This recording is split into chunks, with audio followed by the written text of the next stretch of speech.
Governor Holcomb's 2021 State of the State address will begin in 2 minutes.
My fellow Hoosiers, it's an honor to once again discuss with you this evening the state of our state and the work before us all to make life better for all Hoosiers.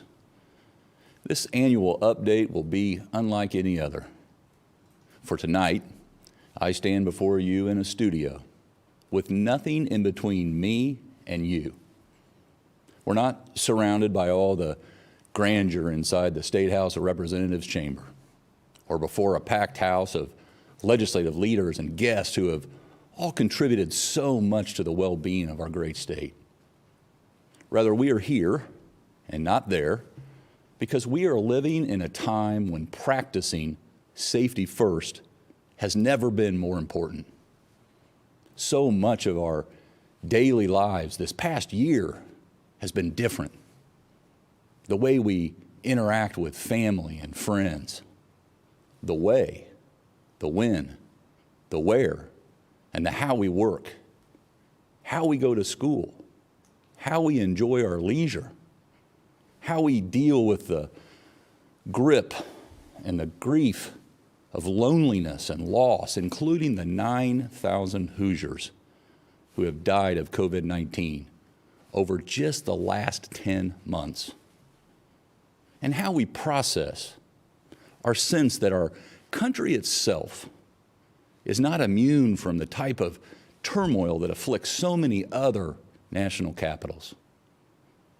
It's impossible to calculate the far-reaching ripple effect of the personal and community loss of lives and livelihoods. But it is reason for us all to pause in a moment of silence, in prayer if so inclined, for each and every one of these beloved souls. Will you please join me?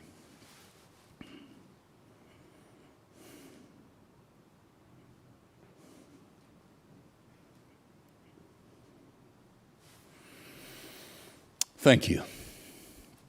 Let me also offer our state's profound gratitude to our healthcare professionals who day after day, hour after hour, have taken care of those afflicted with this virus, and to our law enforcement officials who put their lives on the line every day to serve, save, and protect our streets, and to our churches, synagogues, and mosques for spiritual guidance so that we can carry on with our lives without far worse disruption. And yet, through it all, Hoosiers have risen to meet these unprecedented challenges, realizing much more work is to be done in this historic moment of opportunity. Ladies and gentlemen, because of you, the state of our state is resilient and growing. Our foundation has held strong.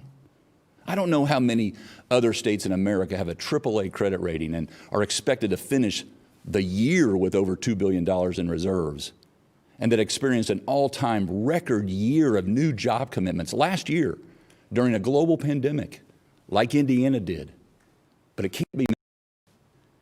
And because of the strong position we were in pre-pandemic and the immediate, aggressive, and targeted COVID-19 responses throughout, I was able to include in my 2-year state budget proposal that Indiana is now in the position to restore many agency budgets, increase K-12 funding by $377 million, restore higher education funding by $103 million, and increase it in each of the next 2 years.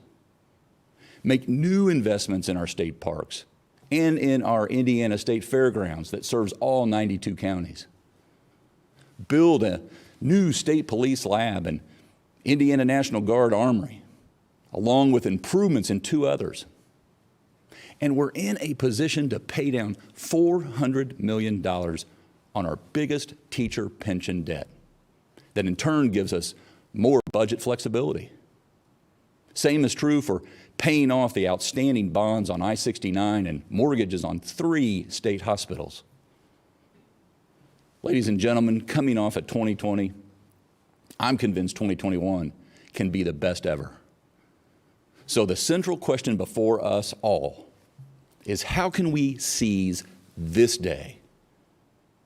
Thankfully, in Indiana, our capabilities will be aided by our momentum, for sure, but we must not slow down. In fact, we must accelerate and go, go, go. That starts with keeping our focus on the health and wealth of our people, no matter what phase of life or pathway they are on. I'm so proud of our State Department of Health and the way they and our local partners have rolled out the Our Shot Hoosiers vaccination plan. We've already scheduled or administered nearly 120,000 vaccinations to our 80-year and older population, and over 215,000 Hoosiers in the 70 to 79 age group. Oscar Wilde once said, "With age comes wisdom, but sometimes age comes alone." Once again, Hoosier seniors are showing the smart onward and upward way to help, in part because they are tired of being alone. In addition, we've scheduled over 250,000 healthcare and frontline workers. And when you're eligible for your vaccination appointment, it's as easy as calling 211 or logging on to ourshot.in.gov, just like the more than 600,000 of your neighbors already have. We know that older age itself puts one in the most at-risk category of dying and being hospitalized from COVID-19. And our seniors are getting vaccinated. And that's not only key to getting their lives back, but ultimately our state's full physical and fiscal recovery as well. Speaking of our elders, we're also working to ensure they can choose to age in an environment that best suits them, be it at home or in the comforts of a quality long-term care facility. We know some 75% of people over 50 prefer to age in their own homes, yet only 45% of Hoosiers who qualify for Medicaid do and must navigate a complex system of care to do so. Now is the time to put this effort in place, including a managed care system similar to the ones 25 other states are using to integrate care across the entire spectrum, to make it easier for families to navigate and drive outcomes in a transparent and accountable way. And for our eligible Hoosiers, we're fortunate that our Healthy Indiana plan recently received a 10-year federal waiver to cover the 600,000 people, Hoosiers, who are active participants in improving their health outcomes. I'm also so proud of the dramatic progress we've made in our state infant mortality rate. Last January, we launched our My Healthy Baby program that connects pregnant women with the personalized guidance and support during pregnancy and after the baby's birth. We focused on our highest risk areas with a goal to serve 20 counties across our state by the end of last year. We surpassed that goal and are seeing encouraging continued results. Indiana's infant mortality rate has now declined for 3 years in a row and stands at its lowest level ever in recorded state history, dating back to 1900. It's working, and we need to do more of it. That's why we'll expand to 25 more counties this year. And by 2023, we'll make the program available to every Hoosier mom insured by Medicaid. I'm also pleased to report that since 2017, the total number of Department of Child Services cases has decreased by over 30%. The rate of children entering care has decreased by nearly 34%. And turnover at the agency has decreased by 30%. I was so heartened to see that last year, Indiana was recognized as being the #1 state in the nation for increased adoptions from foster care. Now, we all know getting off to a great start in life in large part depends on your home and your education. That's why I was so insistent to protect 100% of K through 12 funding during the current school year, even though we had to slash other important state agency budgets to do so. We know our parents, students, teachers, principals, and superintendents are facing so many new challenges in the way that we instruct. Sick days have become replaced with words like quarantined, virtual, and hybrid. To me, again, this shows our resilience and perseverance. But we all know there is learning loss to make up, and we will because we must. That means some temporary changes may turn into permanent options and choices for parents. Parents not only deserve to have options about where they send their child to be educated, after all, they pay for it, but at the same time, those options shouldn't come at the expense of the public school system, which educates 90% of Hoosier children. In fact, in my budget, I've already mentioned the $377 million new dollars proposed to increase school budgets, plus schools are also expected to receive hundreds of millions of dollars in additional pandemic federal aid. And the Teacher Compensation Commission report identified 37 different state and local ideas to reduce costs and increase revenues for our public schools. And we should examine them closely to put more funds in teachers' pockets. When, not if, when we do this, we will be one of the best in the Midwest for teacher pay. And we'll be better able to attract and retain teacher talent, including attracting more minority candidates. Equally important, we must also continue to drive progress toward preparing our students and our workforce for the career opportunities that are there waiting to be filled right now. If you're wondering where these jobs are, all 110,000 of them are currently found at the IndianaCareerConnect.com. Again, that's IndianaCareerConnect.com. I checked myself this morning, and it's an easy process to find what jobs are near you.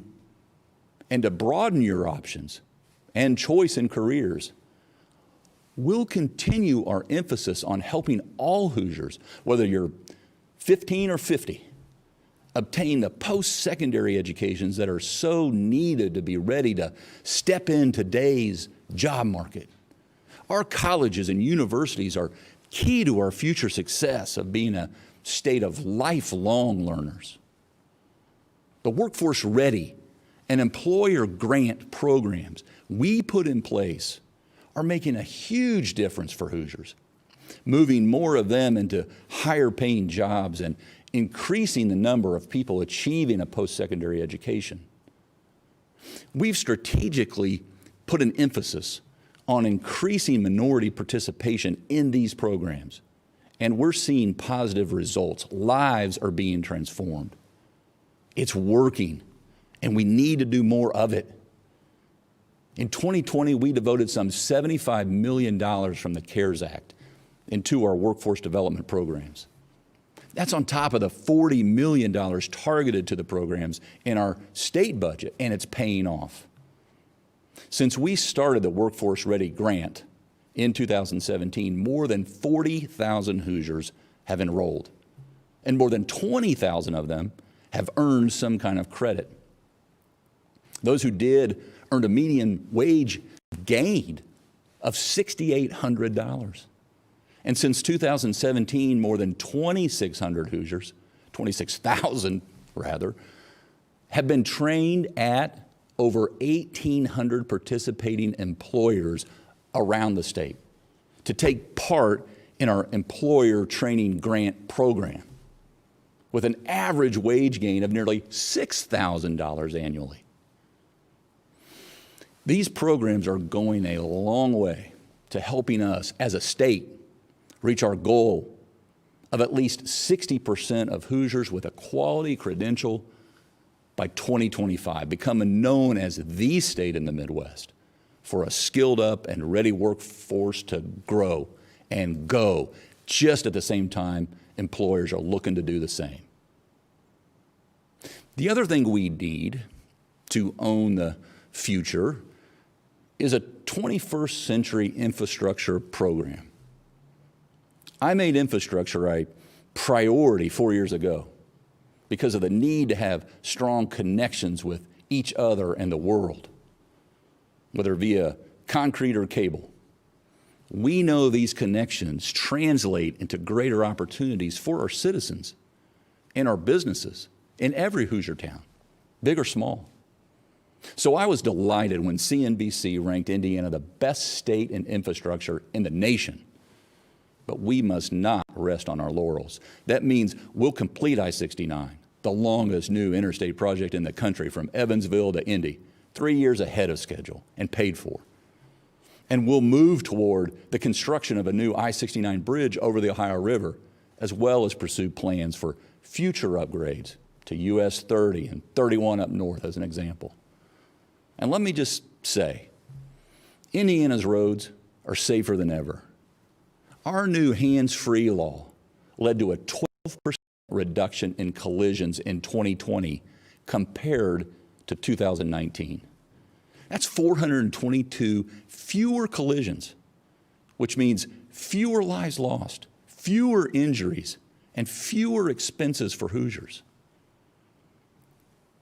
But Indiana is not only the crossroads of America, we're also the crossrails of America.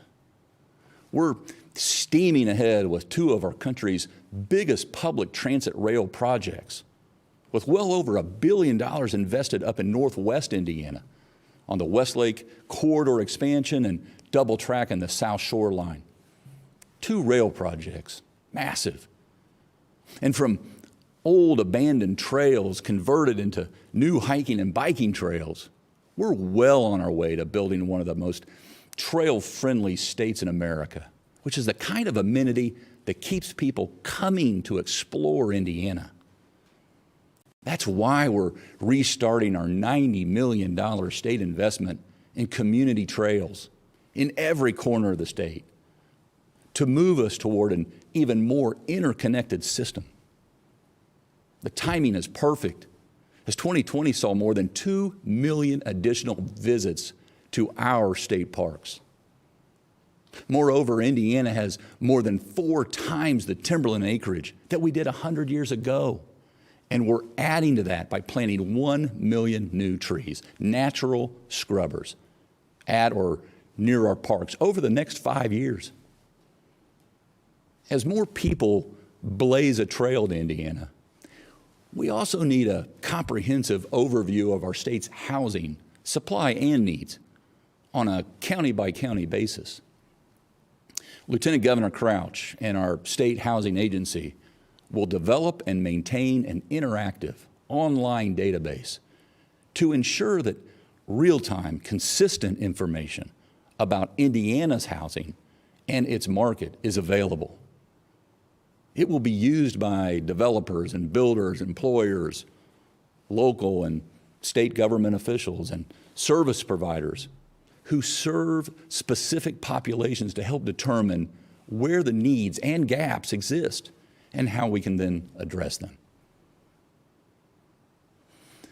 One thing we all know, the pandemic has made clear, broadband connectivity is an essential tool for students. We've distributed $61 million to K-12 schools and higher education institutions to improve remote learning during the pandemic. But connectivity is just as essential for workers, entrepreneurs, and farmers. Our next level broadband program to date will provide access to more than 21,000 homes and businesses, including health clinics and fire departments and police stations. The additional $100 million I'm requesting will enable us to continue making progress, bringing improved speed to all corners of our state for all Hoosiers. Along with a skilled workforce and connectivity, businesses crave an ecosystem that provides consistency, stability, and predictability. That's why they're so appreciative of how our low taxes, common sense regulations, and how Indiana's become a beacon of certainty.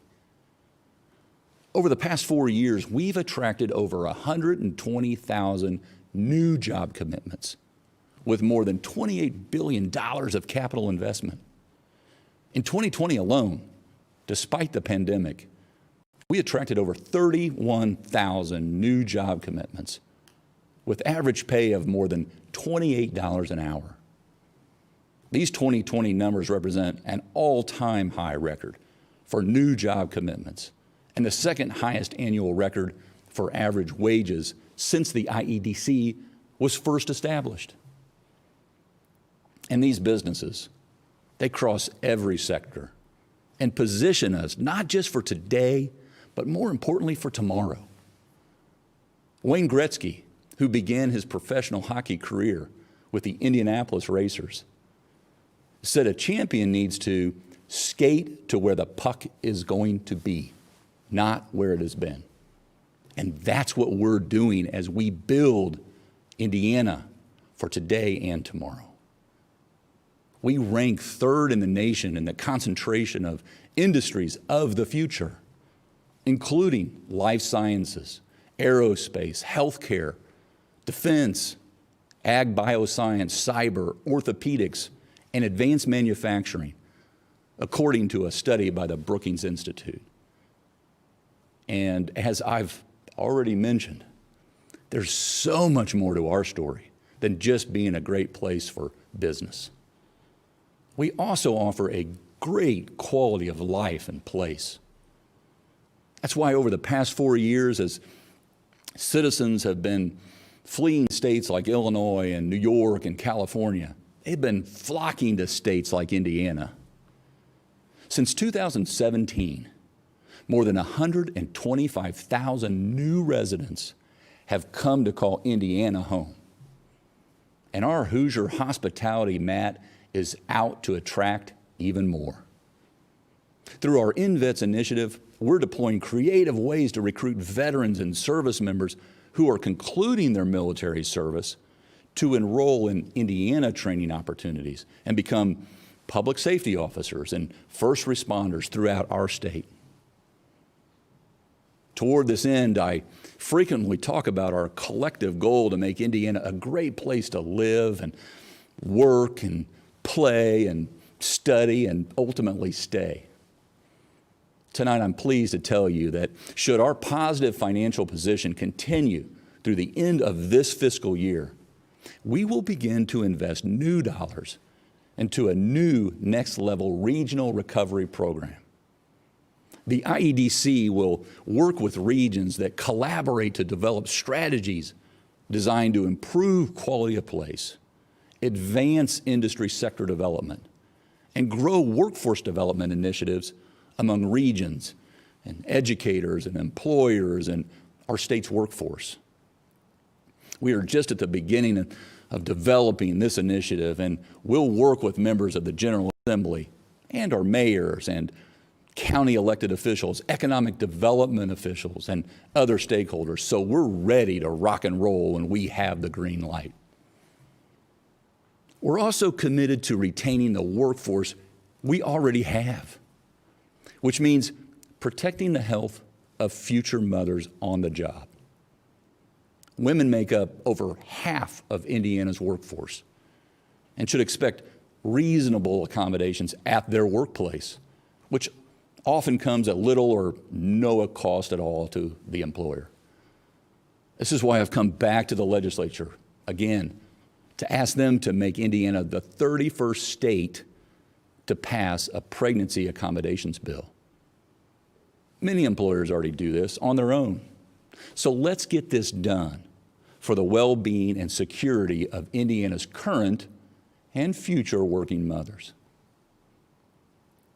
Finally, just as we expect options and choices in our personal lives, state government itself must be a leader on this front as well, with an eye to where we want to be in the next 40 years, not just the next 4.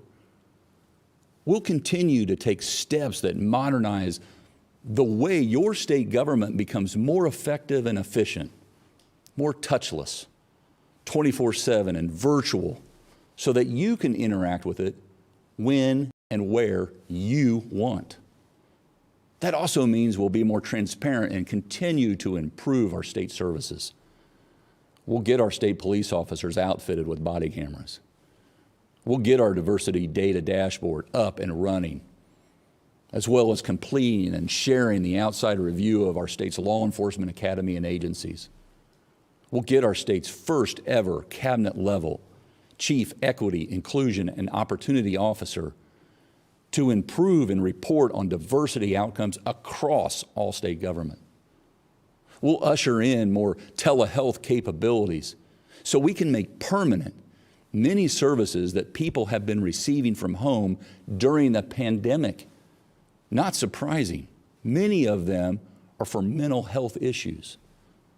We'll seek to expand our manufacturing readiness grants to enable companies to continue modernizing their operations and keep our status as the #1 manufacturing state in the nation per capita.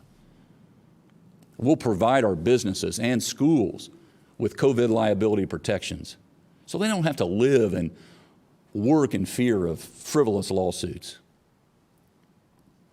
And for all the sectors that are surging, like RV and boat production and single-family home building permits, we know COVID-19 has devastated other parts of our economy and people. We've experienced what's called a K-shaped recovery, meaning while many Hoosiers have continued to do well during the pandemic, others have been hit hard. Our restaurants, airlines, hotels, and leisure industries, and many Hoosiers who work in them have taken it on the chin. That's why our Indiana Economic Development Corporation will continue to build and allocate targeted grant recovery resources so these businesses and people can build bridges to the other side of these tough times. Ladies and gentlemen, I began tonight by saying this has been a year unlike any other. The pandemic has pulled forward many trends that were already well underway. And this plays to Indiana's strengths. Our decisions, our discipline, now enable us to do things that many other states won't be able to do for years to come. We're lucky to have been chosen to lead at this moment. And I will say it once again, for Indiana, the future is now, and the world continues to hear Indiana's engines roar. That's why I'm more excited and eager than ever to work together to build a state of opportunity for all Hoosiers. Thank you, and may God continue to bless us and our great state.